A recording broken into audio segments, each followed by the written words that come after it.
Magandang gabi sa ating lahat.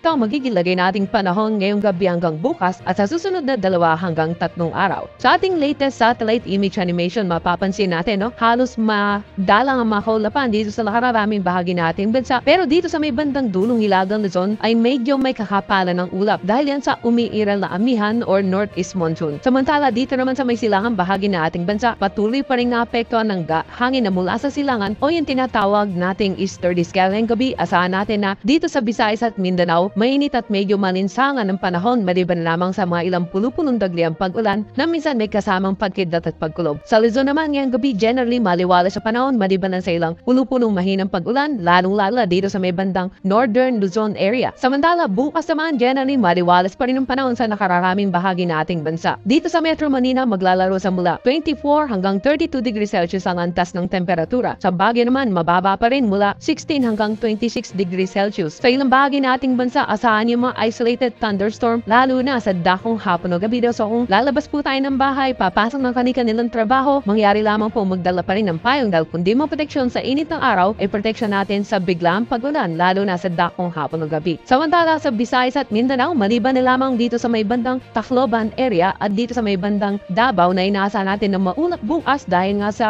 umiral na easterlies, generally mainit at malinsangan sa natitirang bahagi po ng Visayas at Mindanao. May mga tsansa ng mga pulupulong dagli ang pag-ulan na dulot ng mga isolated thunderstorm, lalo na sa dakong hapon ng gabi. Lagay naman ang pag-alon na ating mga karagatan dito nga sa may bandang northern at saka eastern seaboard ng ating bansa, inaasahan po natin na magiging katamtaman hanggang sa maalon.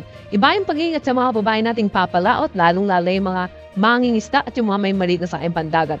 Samantala, banay naman hanggang sa tamtaman ng pag-alon sa natitirang bahagi ng ating bansa, maliban na lamang kung may mga offshore thunderstorm activity. Sa wala po tayong nakataas na gale warning sapagkat may kahinaan pa ang amihan. Subalit asahan pa rin natin na habang panahon pa ng amihan, posible pa rin magkaroon tayo ng gale warning sa mga susunod na araw o linggo. Kaya dapat abangan din ng mga babae natin hindi lamang yung public weather forecast, kundi maging yung ating gale warning. Sa wind forecast naman ng Global Spectral Model, mapapansin natin or makikita natin, pinakikita dito na sa susunod na 2 hanggang 3 araw, mula pa rin sa northeast ang iiral na hangin sa nakararaming bahagi ng Luzon. Wala tayong inaasahang bagyo na makaka-apekto sa anumang bahagi ng ating bansa or papasok or mabubo sa loob ng ating area of responsibility.